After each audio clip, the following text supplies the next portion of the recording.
Hey guys, Tommy Fellers at Fellers Insurance Agency. A lot of people always call us asking us, when do I add my youthful driver? They're turning 15, they're getting a permit, now they're 16, they're getting their license. It's a great question. We get it a lot. So when your student turns 15 to go to get their license, they need to be added for most carriers as a non-rated driver. It doesn't affect the rate. You got a year to prepare, so that's the first woo moment, right? So then when they do turn 16 and they get their permanent license, because the 15-year-old gets a permit, it's a license with a restriction.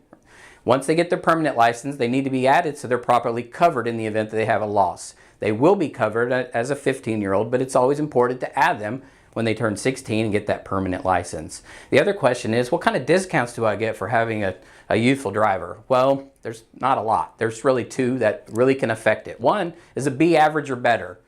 Encourage your student. Make sure you're getting a B average or better, and that will help. We typically see that's a $200 to $300 a year savings. That's a big help for you as a parent, right?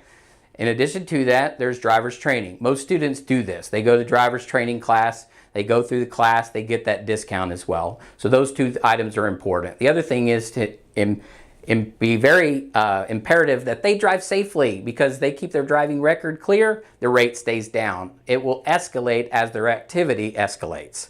The other thing is, when do I get a discount? When they turn 21, 25. So the way rates work nowadays is different than when you and I were kids.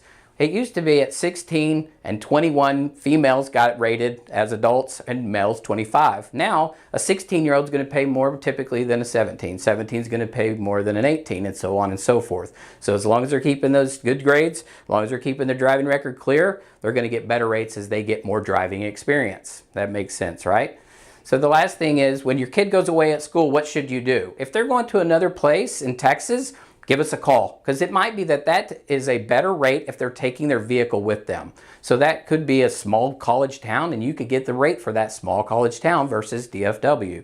In addition to that, if they're not taking a car but they need to keep their license so that they drive on weekends or when they come home during Thanksgiving break or something like that, then there's a away at school discount. If they go away at school without their car, there's a discount available to them as well. So these are just some of the topics that we always get asked about. If you have additional questions, we'd love to visit with you. Give us a call or go online. Tommy at fellersinsurance.com is my email, or fellersinsurance.com. Check us out on the website. Thanks.